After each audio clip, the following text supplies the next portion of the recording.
제곱근에 대해서 배웠고 제곱근이 무엇인지 그리고 제곱근은 왜 만들어졌는지 어떻게 활용이 되는지 성질 같은 거에 대해서 배웠죠.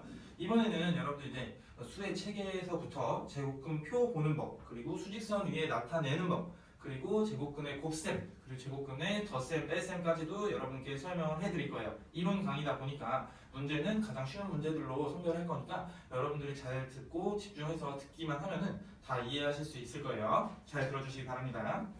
일단은 여러분들 수의 체계에 대해서 다시 한번 확인을 하고 갈게요.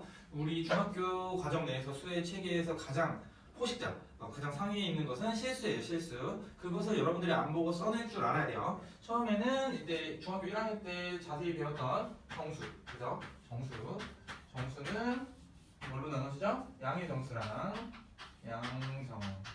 자, 얘는 다른 말로 자연수라고 하죠. 자연수. 그 다음에 영. 그 다음에 음의 정수.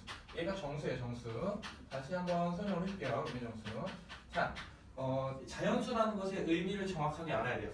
자연수라는 것은 여러분들 그냥 1, 2, 3, 4, 5, 6 이렇게 얘기해도 되지만 정확한 수학적인 의미로 얘기하자면은 1부터 1씩 커지는 수. 굉장히 간단한데 바로 안 떠올라요. 그렇게 알고 있어야 돼요. 1부터 1씩 커지는 수. 그럼 정수는요? 정수는 0에서부터 1씩 커지거나 작아지는 수를 얘기하겠죠? 그래서 양의 수는 플러스라고 하기도 하고 음의 수는 마이너스라고 하기도 하죠. 0에서부터 오른쪽을 양의 수, 왼쪽을 음의 수라고 하는 거예요. 1씩 커지는 것, 소수점 아래가 없는 것들을 정수라고 하고요. 1부터 1씩 커지는 아이들을 자연수라고 하는 거예요. 여기까지는 여러분들 다 배운 거지만 선생님이 수학적인 용어로 이야기하는 거니까 잘 알아두시기 바랍니다. 그 다음에 정수랑 또 이렇게 나눠지는 게 있어요. 이 유리수라고 하는데 유리수는 정수가 아닌 유리수로 나눠지죠. 정수가 아닌 유리수. 그죠? 보통 정수가 아닌 유리수는 분수 형태거나 소수 형태예요. 분수거나 소수 형태.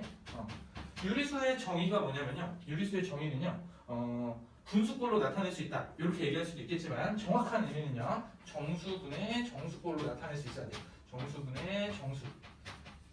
자연수나 정수 같은 것도 음의 정수 이런 것들도 정수분의 정수꼴로 나타낼 수 있어요. 왜냐면 분모가 1이죠. 1은 정수예요. 그래서 이렇게 정수분의 정수꼴로 나타낼 수 있어야 되고 대신 조건이 하나 붙는다면은 이 분모는 0이 되면 안 돼요. 이게 유리수의 정의예요. 유리수의 정의. 정수분의 정수꼴로 나타낼 수 있어야 한다. 분명 고등학교 과정 내내 한두 번은 나와요. 이 방금 정의를 한 번씩 내요. 알겠죠? 중3 과정 내에서도 한 번씩 낼 것 같아요. 정수분의 정수꼴로 나타낼 수 있어야 돼요. 자, 그래서 이 정수가 아닌 유리수를 선생님은 보통 분수로 나타내지만 소수라고 일단 하고 여기로 또 나눠볼게요. 이렇게 나눠보면은 유한소수랑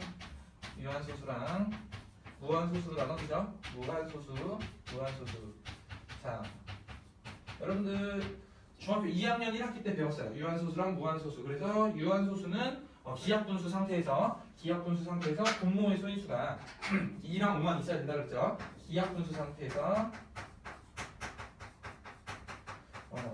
분모 소인수가 2랑 5만 있어야 돼요. 소인수분해 했을 때 다 약분하고 나서 보니까 분모의 소인수가 2랑 5만 있어야 돼요. 2랑 5만 있어야 되고요. 이 무한소수는요. 무한소수도 또 나눠지게 되는데 그 중에 이제 순환소수라고 있잖아요. 순환소수. 이 순환소수는 분모의 소인수가 2랑 5를 제외한 다른 소수가 있는 경우 기하분수 상태에서 2랑 5를 제외한 3이나 7이나 9 이런 것도 있죠. 11, 13 이런 소인수가 존재한다면은 무한소수가 돼요. 무한소수가. 그래서 여기까지가 여러분들 유리수예요. 유리수. 근데 여기서부터 이제 순환하지 않는 무한소수. 이게 무리수거든요. 무리수. 배웠죠 우리 다. 우리가 원래 여태 동안 알고 있었던 무리수는 얘밖에 없었어요. 얘 파이 3.1415 얘밖에 없었는데 이제 3학년 과정에서 무리수를 제대로 배우기 시작해요. 무리수를 배우는 이유는요. 선생님이 수업 시간에도 설명을 했지만 수직선이 이렇게 쭉 있잖아요. 수직선이 있는데 이 처음에는 자연수들로 채웠어요. 1, 2, 3, 4 이렇게 채웠어요. 1, 2, 3, 4 이렇게 채웠는데 빈틈이 너무 많은 거야. 어떤 수학자가 빈틈이 너무 많은 거야. 그래서 정수라는 것도 반대쪽도 채워야 되지 않나 해서 정수라는 개념을 발견했고요. 그 다음에 보니까 여기 안에 있는 것들은 이 틈 사이에 있는 것들을 또 채워넣기 위해서 이 정수가 아닌 유리수를 집어넣기 시작한 거야. 그래서 순환소수까지 발견을 했어. 그래서 여기 안에를 다 집어넣고 보니까 그래도 모자란 부분을 찾아낸 거야. 그래서 이 순환하지 않는 무한소수를 무리수라고 하는 거예요. 그 무리수는 여러분들 이제 뒤로 가면은 뭐 수직선 상에서 나타내는 거를 정확하게 배울 거기 때문에 그때 다시 한번 설명해 줄 거고요. 아무튼간에 무리수의 정의는 순환하지 않는 무한소수다. 그래서 이번 단원에서 가장 많이 배울 것은 이 순환하지 않는 무한소수에 대해서 배울 거예요. 순환하지 않는 무한소수가 되려면요. 일단 파이 우리가 하나 알고 있죠. 그리고 막 불규칙적으로 2.145 뭐 657 뭐 이렇게 쭉 가는 애들이 있는데 보통 그거를 다 쓰기가 힘들어요. 그리고 우리가 이제 배울 내용은요. 근호가 있어요. 근호, 루트죠, 루트. 근호, 루트 제곱근 다 같은 말이라고 했어요. 그래서 이 근호 안에 제곱수가 들어가지 않으면 돼요. 제곱수가 여기 안에 제곱수가 들어가는 순간 유리수가 되는데요. 얘가 유리수거든요, 유리수. 제곱수가 들어가지 않으면은 무리수가 되는 거예요. 루트 3, 3은 제곱수가 아니잖아요. 그래서 무리수예요. 루트 2, 루트 3. 그래서 여러분들 대소관계를 할 때도 제곱수들을 잘 기억해야 돼요. 루트 1 같은 경우는 1은 제곱수죠. 1을 제곱하면 1이죠. 이게 1이에요. 그리고 루트 4 같은 경우도 제곱수이기 때문에 얘 2가 돼요. 그죠? 이거 배웠었죠? 그래서 요 사이에 있는 것들 루트 9, 그 다음에 루트 9죠. 그 다음에 루트 16이고 요 사이에 있는 아이들은 다 루트를 씌우면은 무리수가 돼요. 무리수가. 그래서 여러분들이 정확하게 기억을 하고 있어야지만 이번 단원을 정확하게 기억할 수 있어요. 그래서 이 3학년 1학기 과정이 나와 있는 부분요. 루트가 나오는 이 단원이 있기 때문에 제곱근표라는 게 있어요. 제곱근표. 제곱근표. 이 제곱근표는요.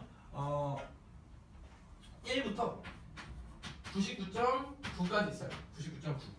1부터 99.9까지 있는데 얘네를 루트를 씌우면은 얼마가 나오냐. 그래서 그거를 순환하지 않는 무한소수로 표시하는 거예요. 예를 들면 루트 3 같은 경우는 우리가 정확히 어떻게 표시되는지 몰라요. 근데 여기 이제 제곱근표를 보면은 뭐 1.712 뭐 쭉쭉쭉쭉 이렇게 나와 있어요. 근데 어리만 값이라고 해서 한 4자리 정도, 소수점 아래 4자리 정도까지만 나와 있는 게 제곱근표예요. 그래서 1부터 99.9까지 표시가 돼 있는 거예요. 그래서 선생님이랑 수업했었죠. 선생님 그러면은 뭐 예를 들어서 131의 제곱근도 구하고 싶은데 도대체 어떻게 해야 되죠? 라는 것은 이 제곱근표에서 루트 131이란 말이에요. 그럼 얘는 제곱수를 앞으로 빼기 위해서 식을 바꿔야 돼요. 1.31에다가 곱하기 100을 해가지고 얘네를 분리시키는 거죠. 루트 1.31이랑 곱하기 루트 100으로 이렇게 바꾼 다음에 이 루트 100은 10이 되잖아요. 그죠? 그래서 10 곱하기 루트 1.31 1.31은 1부터 99.9 안에 있는 수기 때문에 제곱근표에 나와 있어요. 그래서 10을 곱해주면은 수점이 바뀌겠죠.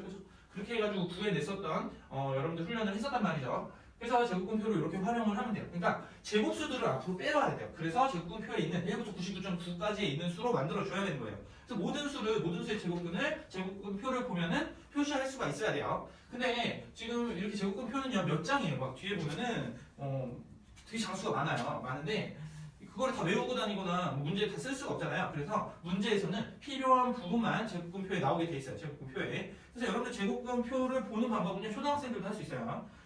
예를 들어서 1.11을 찾고 싶어요. 1.11의 제곱근 1.11의 제곱근 이게 나와 있으면요 제곱근표에는 이렇게 나와 있어요. 여기 나와 있고 여기에 1.0, 1.1, 1.2 쭉쭉쭉쭉 나가 있겠죠. 그 다음에 여기에는 0, 1, 2, 3 이렇게 쭉 나와 있어요.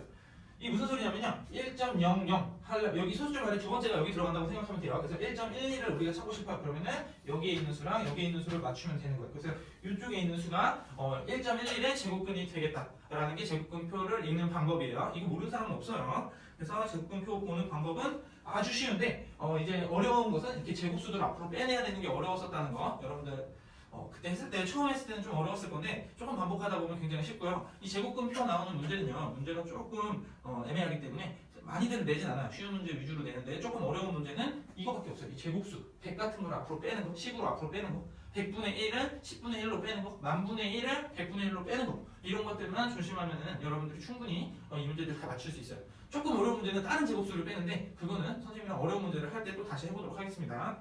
이렇게 해서 제곱근표를 보고 맞추는 방법도 여러분들이 다 아실 줄 알아야 돼요. 그 다음에 무리수를 이제 수직선 위에 나타낼 거예요. 수직선 위에. 수직선이라는 것은 그냥 딱 직선이죠. 직선이 있는데 무리수를 나타내고 싶어요. 우리는 지금 수직선 위에 정수도 표시할 수 있었고 그 다음에 정수가 아닌 유리수도 어떻게 표시를 했어요. 근데 무리수는 도대체 어떻게 표시를 하냐. 순환하지도 않는 무한소수인데 그거 어떻게 딱 정확하게 표시하냐 라고 하시는 분들이 있는데 어렵지 않아요. 일단 어렵지 않게 설명을 해드릴게요. 일단은 선생님 사각형을 하나 그려볼게요. 사각형. 정사각형이에요. 정사각형. 누가 봐도 정사각형이죠? 이 정사각형. 한 변의 길이가 2예요. 2. 한 변의 길이가 2예요. 정사각형의 협의 길이가 2고요. 여기 점이 만약에 선생님이 그냥 수직선 상에서는 3이고 여기 점을 5라고 할게요. 5. 자, 노란색으로 여기가 3이고 여기가 5예요. 여기 수직선 상에서 이 점이랑 이 점을 얘기하는 거예요. 근데 여기에서 대각선을 하나 그어볼게요. 대각선. 이 대각선의 길이는 우리가 피타고라스의 정리를 이용해서 루트 8, 즉 2루트 2라는 걸 알 수 있어요. 2루트 2, 2루트 2라는 걸 알 수 있는데 얘를 수직선 상에서는 정확하게 표시를 못해요. 왜냐하면 순환하는 무한소수이기 때문에 어딘지 모른단 말이에요. 그래서 이만큼은 컴파스로 딱 길을 재는 거예요. 여기다 딱 찍고 컴파스를 딱 이렇게 길을 맞춘 다음에 얘를 이렇게 딱 내리는 거예요. 이렇게 딱 내려. 그럼 요만큼이 여기서부터 요만큼이 2루트 2란 말이에요. 길이가 2루트 2예요. 수직선상에서 이 점을 표시할 때는요, 일단은 컴파스로 찍었을 때 시작점이 여기죠. 시작점이 여기고 이 길이가 2루트 2였으니까 뒤로 2루트 2 갔잖아. 그치? 요 점을 P라고 하면은 P는 시작점 5에서 뒤로 갔으니까 빼기 2루트 2라고 해주면 되는 거예요. 무슨 말인지 알겠죠? 하나 더 해볼까요? 이쪽으로 대각선을 하나 그어볼게요. 이쪽으로 대각선을 하나 그으면은 여기도 2루트 2 똑같단 말이야. 근데 얘는 시작점이 3이에요. 그리고 여기서 이렇게 쭉쭉쭉 내려올 거야. 그죠? 근데 시작점에서 오른쪽으로 갔기 때문에 얘를 Q라고 하면은 얘가 Q가 아니죠. 얘가 Q죠. 얘를 Q라고 하면은 Q는 3에서 더하기 2루트 2를 해준 거예요. 시작점에다가 이 대각선의 길이가 오른쪽으로 갔는지 왼쪽으로 갔는지만 알면 되는 거예요. 그래서 이렇게 해서 여러분들이 무리수를 수직선 위에 표시할 수 있는 거예요. 이런 문제도 굉장히 많이 나오고 많이 봤죠. 반피시 고사에서도 나온다는 거 선생님이 분명히 이야기했어요. 그래서 이렇게 정확하게 이해를 하고 있으면은 시작점만 찾으면 되고 그 대각선의 길이만 구하면 되는 거예요. 아마 모눈종이처럼 길이가 대충 나와 있을 거예요. 모눈의 한 변의 길이는 1이니까 그것에 대해서 한 변의 길이가 2고 여기가 3이고 그 다음에 이렇게 대각선이 그어져 있으면은 얘는요 여기가 2고 여기가 3이면은 여기 루트 13이란 말이에요. 루트 13 그죠? 루트 13 그리고 여기 시작점을 알고 여기서 내려오는 데가 어딘지 그것만 알면 되고 이쪽으로 만약에 내려와 있으면은 여기 시작점에서부터 오른쪽 하면 되는 거고 어려운 게 아니에요. 이 대각선의 길이가 루트 13인 거를 알아내는 것은 피타고라스의 정리로 알아내면 되는 거고 시작점은 컴파스를 찍는 곳 내가 어디다 찍어야지 이렇게 점점점점을 해서 내려올까 그것만 알면 되고 왼쪽으로 갔으면은 시작점에서 빼기 루트 13 오른쪽으로 갔으면은 시작점에서 플러스 루트 13 해주면 되는 거예요. 그래서 수직선상에 나타낼 수 있는 거예요. 이 부분을 어려워하는 친구들이 좀 있어요. 근데 훈련만 조금 하면은 얼마 걸리지도 않아요. 한 10분만 훈련해도 완벽하게 다 할 수 있어요. 근데 여러분들 집에서 혼자 공부하면 되고요. 여러분들이 이 부분 안에서 문제가 어떻게 나올 수 있는지는요. 이 다음 페이지들을 보면 문제가 굉장히 많죠. 그죠? 센이랑 라이트 센에는 굉장히 문제가 많은데 이런 것들로 훈련을 하는 거예요. 그래서 내가 모르는 부분이 있으면 계속 없애나가야지 시험을 볼 때까지 내가 다 알 수 있는 거예요. 알겠죠? 자, 그래서 이렇게 해서 여기 이론을 마쳤고요. 그 다음에 제곱근의 곱셈, 그러니까 근호의 곱셈이죠. 근호의 곱셈, 제곱근 곱셈, 제곱근 곱셈.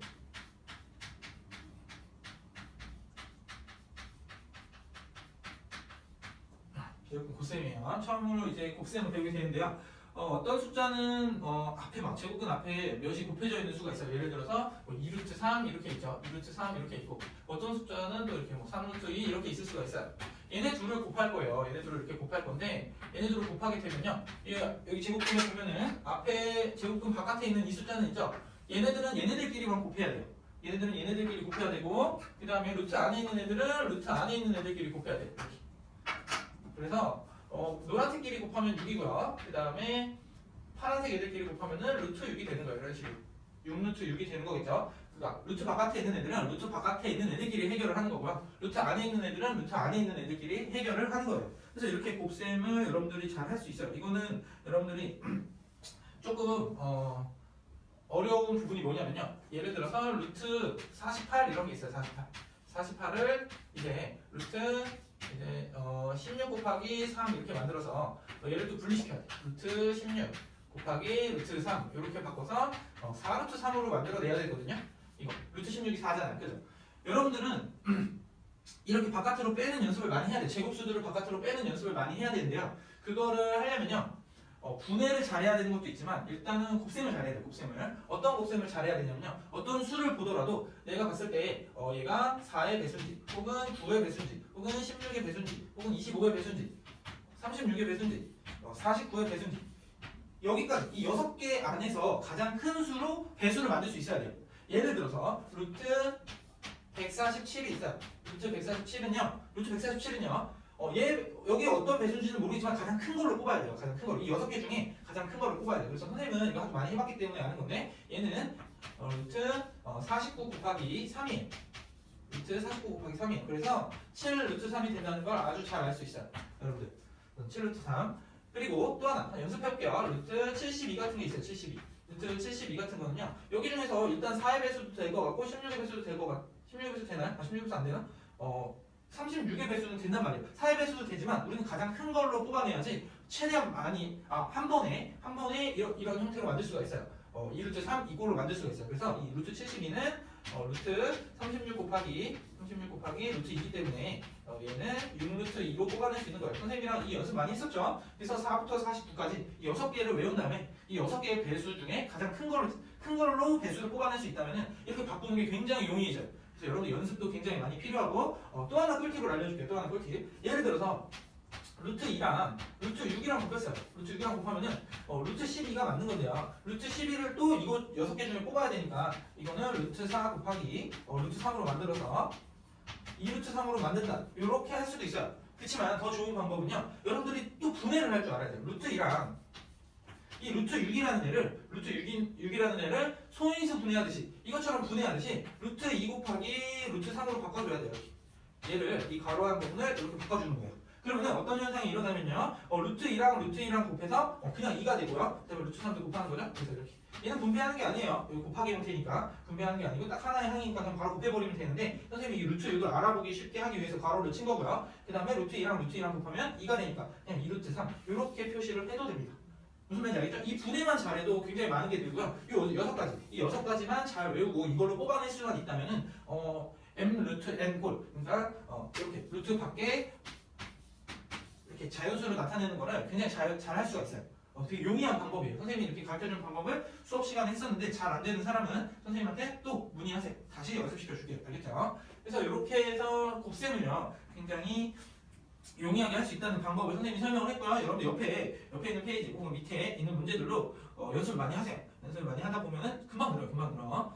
더 이상 할 게 없어요. 예를 들어서 숫자가 좀 큰데 이렇게 안 빠진다. 그런데 이런 게 있을 수가 있어요. 예를 들어서 루트 5 곱하기 루트 13 이렇게 하면요 얘는 루트 65가 되거든요. 루트 65 얘는 더 이상 안 빠지는데 빼내려고 하다가 굉장히 늦어져요. 얘는 더 이상 안 빠져요. 근데 이런 거 곱할 때는요 똑같은 소인수가 있는지 여러분들 찾아보면 돼요. 여기는 5 하나 있고 얘는 소수잖아요. 13이잖아요. 섞일 수가 없어요. 어떤 수의 제곱도 될 수 없기 때문에 얘는 더 이상 분해를 할 수가 없어요. 더 이상 앞에 이렇게 m꼴로 나타낼 수가 없으니까 여러분들이 계속 연습을 하셔야 돼요.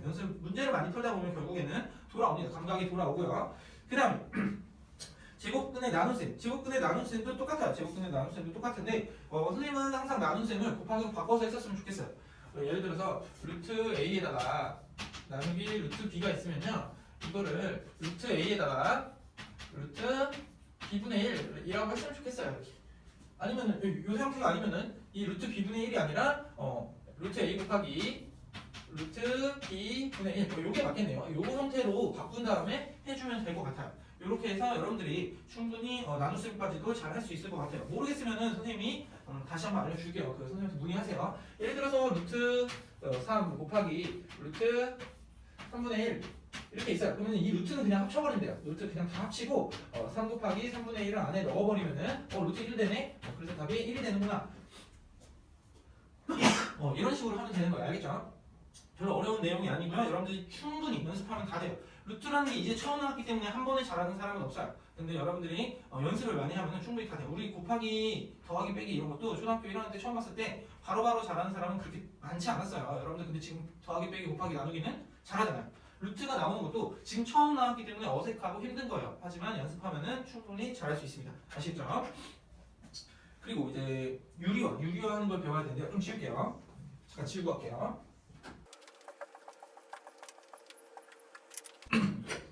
자 이제 분모의 유리화에 대해서 배울 거예요. 유리화는요 일단 지금 나와 있는 유리화는요 곱셈 그러니까 분모가 근호로 쌓여 있을 때 도대체 어떻게 유리화를 하냐. 분모의 유리화를 왜 배우냐면요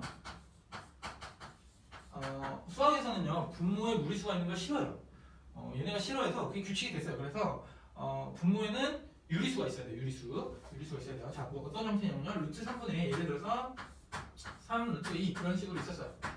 이거를 유리화를 해야 되는데요. 어떻게 유리화를 하냐면요. 분모에 있는 애만 유리화 시켜주면 돼요. 분자는 무리수여도 상관이 없어요. 근데 분모는 유리수여야 돼요. 그래서 여기다가 곱하기 얘를 유리수로 만들어줄 수 있는 거를 곱해주는 거예요. 똑같은 거 곱해주면 되거든요. 똑같은 거 곱해주면 돼요. 이렇게 하고 위에도 우리 충분할 때 배웠죠. 밑에 곱해줬으면 위에도 똑같이 곱해주면 돼요. 이렇게 똑같이 곱해줘서 얘를 루트 3분의 루트 3이 아니라 루트 3을 두 번 곱했으니까 3이 되겠죠. 3이 되고 3 루트 6. 자, 루트 안에 있는 애들은 루트 안에 있는 애들끼리 곱하니까 3은 그냥 3으로 나올 거고 루트 2 곱하기 루트 3을 해서 루트 6이 되는 겁니다. 무슨 말인지 알겠죠? 좀 더 어려운 거? 좀 더 어려운 거 해볼까요? 이 루트 6이 있어요. 이 루트 6이 있고 9에 11 루트 7 이렇게 있다고 칩시다. 이렇게 있는데 이거를 유리화하고 싶어요. 유리화하고 싶으면은 위아래로 뭐 곱해주면 될까요? 얘 분모, 얘 분자는 신경 쓰지 말고 일단은 분모가 유리수가 될 수 있는 루트 6을 곱해주면 돼요. 루트 6만 없애주면 유리수잖아, 그치? 그래서 루트 6을 곱해주면 돼요. 그래서 계산을 하면요, 2, 6, 12죠, 12분의 11 루트 42 이렇게 되겠네요. 여러분들 약분은 여기 있는 애들끼리 약분하면 안 돼요. 절대로 루트 밖에 있는 애들은 루트 밖에 있는 애들끼리 약분을 해야 되고요. 루트 안에 있는 애들은 루트 안에 있는 애들끼리 약분을 해야 돼요. 지금 이 상태는 약분이 안 돼. 기하분수 상태예요. 기하분수 상태고 지금 분모는 유리수죠. 이렇게 분모를 유리화하는 거예요. 이것도 여러분들이 굉장히 많이 연습하셔야 돼요. 연습 많이 하시고 이 선생님 유리화는 꼭 해야 되는 거예요? 네, 꼭 해야 되는 거예요. 왜냐하면은 여러분들 약분 안 하면 틀렸다고 했잖아요. 그 초등학교 때부터 분수가 나오면은 약분을 안 하고 썼을 때 선생님들이 기하분수 상태로 나타내지 않으면 틀렸다고 하는 거예요. 그죠? 틀렸다고 하면은 기분 나빴잖아, 그지? 얘도 마찬가지야. 유리화를 안 하면은 약분 안 하는 거랑 똑같아요. 그래서 담임 선생님이 틀렸다고 하면은 기분 또 나빠요. 그러니까 여러분들이 유리화 반드시 해주고 그렇게 마무리를 해야지 제대로 푼 거예요. 약분을 안 하면은 약분 안 하고 쓰면은 답이 만약에 3이면요. 어떤 애들은요 1억분의 3억 이렇게 쓸 수도 있죠, 그렇지? 4억분의 12억 뭐 이렇게 쓸 수도 있잖아, 그렇지? 이렇게 쓰면은 답으로 인정 안 해줘요. 무조건 기하분수 상태로 나타내줘야 되죠. 답이 너무 많잖아, 그러면, 그렇지? 얘도 기하분수라고 생각하고 이렇게 유리화를 해주는 거예요. 아시겠죠? 약분도 다 해줘야 돼요. 그리고 이 루트 밖에 있는 애들은 밖에 있는 애들끼리 약분, 루트 안에 있는 애들은 안에 있는 애들끼리 약분 이렇게 꼭 해주셔야 됩니다. 약분 안 한 거랑 똑같으니까 여러분들 긴장하고 유리화 했는지 안 했는지 반드시 해주셔야 되고요. 그 다음에 제곱근의 덧셈에 대해서 또 배워볼게요. 덧셈 뺄셈. 사실 이 덧셈 뺄셈이 먼저 나와야 되는데 덧셈 뺄셈이 더 어려워요. 왜냐하면은 제곱근의 덧셈 뺄셈. 왜 더 어렵냐면요. 여러분들 아까 전에 배웠던 이거 4, 9, 16, 25, 36, 49 이 6가지로 빼내는 작업을 얘는 무조건 해야지 안 그러면 못 풀어요. 자, 무슨 소리인지 덧셈 뺄셈 덧셈이라고 쓸게요. 그냥 뺄셈도 덧셈의 일종이니까. 자, 덧셈 대역근의 덧셈은요 얘네로 빼서 간단하게 만들어야지만 계산이 돼요. 자, 무슨 소리냐면요 루트 48이 있어요. 루트 48 더하기 루트 3 이거를 좀 헷갈려하는 친구들은요 이렇게 쓰는 친구들이 있어요. 루트 51 아니야 이렇게 쓰면은 선생님 혼나요. 알겠죠? 진짜 혼나요. 왜냐하면은 여러분들이 이거는 정말 잘못 알고 있는 게 루트 16이랑 우리가 알고 있는 수를 하나 해보면 돼요. 루트 25가 있어요. 루트 16이랑 루트 25를 루트 41로 쓰면은 안 된다는 건데 왜 안 되는지 여러분들이 알고 있어요. 루트 16 얼마예요? 4죠. 루트 25 얼마예요? 5란 말이에요. 그죠? 근데 얘가 루트 41이래. 얘는 9예요, 9. 루트 81이란 말이죠. 차이가 엄청 많이 나요. 엄청 많이 나. 이렇게 덧셈 뺄셈을 하는 게 아니에요. 절대로 이렇게 하시면 안 되고요. 이렇게 하시면 안 되고 지워버릴게요. 이것도 누가 이거 보고 이렇게 하는 줄 알 거 아니야. 그래서 이렇게 하면 안 되고요. 자, 루트 48 같은 경우는 여기 중에서 가장 큰 배수 16의 배수란 말이에요. 그래서 얘는 4 루트 3이에요. 4 루트 3. 여러분들 연습하고 오셔야 돼요. 연습하고 4 루트 3으로 바꿔놓고 계산을 해야 돼요. 이렇게 루트 3. 자, 그 다음에는요. 요거 계산은 좀 또 헷갈려 해요. 여기서 또 헷갈려 하는데 여러분들이 이거를 기억해 보시면 돼요. 4x랑 x랑 더하면은 5x가 됐잖아요. 그죠? 5x가 됐잖아요. 이것도 루트 3도 하나의 문자라고 생각하면 돼요. 약간 덩어리? 루트 3이라는 덩어리가 얘는 4개 있는 거고 얘는 루트 3이라는 덩어리가 1개 있는 거예요. 여기에는 1이 생략돼 있죠? 루트 3이라는 덩어리가 1개 있는데 4개의 덩어리랑 1개의 덩어리를 합치면은 5개의 덩어리가 되겠죠. 그리고 덩어리를 다시 루트 3으로 써주면 되는 겁니다. 이런 식으로 생각을 해야 돼요. 아시겠죠?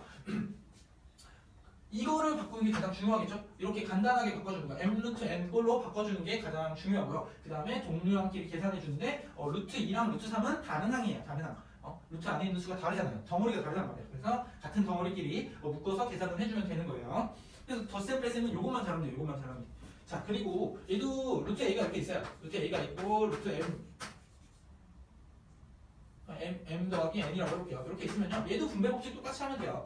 m 루트 a 더하기 n 루트 a 이렇게 있는데 반대로도 해줄 줄 알아야 돼요. m 루트 a 더하기 n 루트 a는 이렇게 묶을 줄 알아야 돼요. 루트 a가 보통 뒤로 가죠. 이렇게 여러분들 할 줄 알아야 돼요. 다 이런 것들이 아마 조금 더 헷갈리는데 덧셈 뺄셈이라는 것은 변함이 없고요. 덧셈 뺄셈 할 때 분배 법칙을 해주고 그 다음에 간단하게 나타내서 동료랑끼리 묶어서 계산해준다. 이런 것들은 여러분들 기본적인 사항입니다. 기본적인 사항. 그 기본 문제들이 옆에 이렇게 쭉 깔려있죠. 한 문제만 좀 풀어볼까요? 조금 복잡해 보이는 한 문제만 풀어볼게요. 4루트 10 이렇게 있네요. 4루트 10 더하기 빼기네. 5루트 7 5루트 7 치워보자. 그 다음에 마이너스 3루트 7 플러스 8루트 10 이렇게 있으면요 루트 10이랑 루트 10이랑 얘네만 계산할 수 있어요. 덩어리가 같은 애들만 계산할 수 있어요. 얘네랑은 계산을 할 수가 없어요. 얘네는 얘네끼리 계산해야 돼요. 얘네끼리. 그래서 얘랑 더하면요 4개 덩어리랑 8개의 덩어리가 있으니까 12개의 덩어리가 되겠고요. 그 다음에 마이너스 5덩어리랑 마이너스 3덩어리가 있으니까 마이너스 8덩어리가 되겠네요. 그래서 그 덩어리의 이름을 써주면 되는 겁니다. 이렇게 하면 아주 간단해지죠. 이렇게 풀면 되고요. 여러분들 조금 더 어려운 문제는 한 문제만 더 하고 갈게요. 4루트 12가 있어요. 4루트 12 그리고 더하기 2루트 6이 있고요. 2루트 6 마이너스 3루트 24 그 다음에 마이너스 5루트 3 이렇게 있으면 선생님 이거 동류항이 하나도 없는 거 아닌가요? 동류항이 하나도 없어 보여요. 그죠? 그래서 우리가 아까 6개로 변환하는 방법을 배운 거예요. 이거 루트 12는요 여기 4개 중에 얘 배수예요. 얘 배수. 그래서 4루트 2루트 3이 된단 말이에요. 2루트 3 루트 12 자체가 2루트 3이에요. 2루트 3 거기에 앞에 4가 곱해져 있는 거니까 얘는 8루트 3이 되는 거예요. 8루트 3 연습 많이 하셔야 돼요. 그 다음에 플러스 2루트 6 얘는 더 이상 변환할 게 없어요. 여기에 있는 배수가 없기 때문에. 그 다음에 루트 24는 여기 중에 어떤 거의 배수일까요? 얘도 4의 배수네요. 4의 배수. 더 이상 큰 배수는 없어요. 그래서 얘를 동그라미 쳐보면은 루트 24는요 2루트 6이 돼요. 2루트 6 거기에 마이너스 3이 곱해졌으니까 마이너스 6루트 6이 됩니다. 여러분들 이렇게 헷갈리면요 풀이 사정에 한 줄 더 쓰는 거 너무 힘들면은 얘를 동그라미 쳐서 또 이렇게 해놓고 얘를 곱해서 밑에다가 써주면 되잖아요. 이런 실수 줄일 수 있잖아. 내가 곱하기 잘했는지는 갔다 와서 또 볼 수 있는 거고. 이렇게 표시를 하면 여러분들 잘 안 틀릴 수 있어요. 자, 그 다음에 얘는 더 이상 또 여기에 배수가 없죠. 그래서 마이너스 5루트 3 그대로 쓸게요. 그래서 여기서 동료항을 찾아보면 돼요. 8개의 덩어리랑 마이너스 5개의 덩어리가 있으니까 3개의 덩어리만 남겠네요. 그래서 루트 3. 그 다음에 2개의 덩어리에서 6개의 덩어리를 빼주니까 4개의 덩어리가 빼지겠네요. 그래서 루트 6. 이렇게 계산을 하면 되겠네요. 간단하죠? 간단한데 선생님이 간단하게 한다 해보이지만 연습을 굉장히 많이 한 거예요. 여러분들도 연습 많이 하시면 충분히 선생님 따라올 수 있어요. 이거 그렇게 어려운 게 아니고요. 여러분들이 처음이라서 어려운 거고 선생님이 여러분들보다 잘난 게 아니에요. 여러분들보다 먼저 배워서 먼저 연습을 했기 때문에 할 수 있는 거지. 여러분들도 충분히 할 수 있고요. 여러분들 위의 학년, 그 위의 학년, 위의 학년들도 다 겪은 거예요. 여러분들 못할 거라는 생각을 버리세요. 무조건 할 수 있어요. 알겠죠? 그 다음에 여기서 이제 뭐 분배 법칙도 다 되고 뭐 이런 것도 다 알 건데 이제 또 분모의 유리화가 조금 헷갈리는 것들이 있어요. 선생님이 간단한 식으로 분모의 유리화를 하나 더 해볼게요. 이런 거. 네. 뭐 4 이렇게 있었다고 칩시다. 아까 같은 경우는 분모의 유리화를 할 때 이렇게 루트 안에 숫자가 하나밖에 없었고 항도 하나였어요. 근데 얘는 분모의 항이 일단 2개예요. 2개. 분모의 항이 2개면 선생님 유리화를 어떻게 해요? 얘도 실수로 만들어줘야 되고 얘도 실수로 만들어줘야 실수가 아니라 유리수로 만들어줘야 되고 유리수로 만들어줘야 되는데 어떻게 둘 다 유리수로 만들어줘요? 라고 하는 사람들이 있는데 여기다가 루트 3을 곱해버리면요 얘는 유리수가 되지만 얘는 무리수예요. 그대로 루트 6이 되기 때문에 루트가 안 벗겨져요. 그래서 우리가 둘 다 제곱하는 방법을 찾아야 돼요. 둘 다 제곱하는 방법을 찾기 위해서 여기다가 합차 공식, 곱셈 공식의 합차 공식 그거 배웠기 때문에 그럼 다 배웠기 때문에 이야기하는 거예요. 그래서 루트 3 부호만 바꿔서 이렇게 곱해줬었던 거 기억하죠? 지금은 책이 안 나와요. 그러나 뒤에 후반부에 이제 나올 건데 곱셈 공식을 배우고 나올 건데 이런 것들도 기억하셔서 밑에다가만 곱해주면 안 되죠. 위에다가도 루트 3 플러스 2 이렇게 곱해줘서 루트 2 이렇게 곱해줘서 얘네 둘을 하나씩 제곱하는 거예요. 루트 3을 제곱하면 3 루트 2를 제곱하면 2 대신 위에는 그대로 4 루트 3 플러스 루트 2 이런 식으로 유리화했었던 것도 기억하죠? 원래는 여러분들 교육과정 전에는 여기에 나와 있었어요. 왜냐면 2학년 때 곱셈 공식을 배웠기 때문에. 근데 여러분들 교육과정에는 뒤에 나와 있어요. 근데 어차피 배울 거니까 루트가 나왔을 때 한 번에 여러분들한테 설명하기 위해서 지금 꺼내 들었어요. 자, 그 다음에 근호가 아무리 많아도 선생님이 이렇게 6개를 통해서 앞으로 빼내는 이 작업을 한 다음에 계산을 하면은 어렵잖아요. 이거를 혼합 계산까지도 다 할 줄 알아야 돼요. 어차피 뒤에 다 나오거든요. 혼합 계산도 나오고 그 다음에 여러분들 이거 좀 수직선까지 뭐 나오기 시작하고 대소관계도 비교해라 이렇게 나오는데 대소관계 비교하는 것도 여러분들 충분히 다 할 수 있고요. 지금 과정만 차근차근 밟아 나가면 돼요. 그리고 선생님이 문제 풀이할 때 어려운 문제들의 풀이를 해줄 거예요. 자, 대소관계에서 중요한 거 이거 말한 적 있는데 그래도 한 번 더 해줄게요. 대소관계에서 여러분들 A랑 B라는 숫자가 있어요. A랑 B라는 숫자가 있어요. 어떤 숫자인지는 모르지만 A에서 B를 뺐어요. 그랬더니 0보다 크게 됐다면 A가 더 큰 수예요. 만약에 A-B를 했는데 0보다 작게 됐으면 B가 더 큰 거예요. 이거는 여러분들이 상식적으로 알 수 있어요. 이항에 보면 알 수 있죠. 얘는 A가 B보다 큰 거고 얘는 A가 B보다 작은 거고. 근데 여러분들 A에서 B를 뺄 생각을 잘 못해요. 잘 못해요. 나중에는 이게 많이 쓰이는데 이것보다 선생님이 저번 시간에 가르쳐준 대소관계를 더 많이 쓰면 되고요. 여기에서는 덧셈 뺄셈 배우고 나서 보면요 덧셈 뺄셈 똑같은 게 더해져 있는 건 없애버리면 되고 그 다음에 양변을 제곱하는 것도 배웠지만 여기서는 양변 제곱하면 항이 두 개이기 때문에 그게 어려워져요. 더 어려워지기 때문에 여러분들 빼버리세요. 뭐 하나에서 하나를 빼버리면은 훨씬 더 이게 더 큰지 이게 더 작은지 알 수 있는 거예요. 만약에 이게 0이었다면은 A랑 B랑 같겠죠? 이항에 보면 되겠죠? A랑 B랑 같은 거고 네. 그렇습니다. 이거 뭐 어려운 게 없네요. 어려운 게 없고 이 방법을 아마 많이 쓰게 될 거예요. 여기 덧셈 뺄셈을 배우는 이 부분에서는 이 방법을 많이 쓰게 될 건데 선생님은 이 방법을 별로 선호하지 않아요. 고등학교 때는 이게 정말 많이 필요한데 중학교 과정 내에서는 이게 필요하지 않아요. 그래서 이 방법도 일단 알고는 있으되 선생님이 문제 풀이를 하면서 이 방법을 대체할 방법을 알려주도록 하겠습니다. 문제풀이 영상을 꼭 보시면은 선생님이 자세히 설명을 해줄 테니까 그때 한번 다시 설명을 하도록 하겠습니다. 그 다음에 분수로도 할 수 있다 그랬죠? A를 밑에다 놓고 B를 위에다 놨는데 얘가 만약에 1보다 커 그러면은 B가 더 큰 거고요. 1보다 작아 그러면은 A가 더 큰 거예요. 뭐 이런 식으로 해서 대소관계로 비교할 수 있겠지만 얘네는 고등학교 때 많이 쓰는 거고요. 중학교 때 쓰는 방법을 선생님이 또 문제 풀이할 때 알려주도록 할게요. 이렇게 해서 여러분들은 2단원에 있는 근호를 포함한 식의 덧셈과 뺄셈까지 여러분들 다 이론을 설명을 했어요.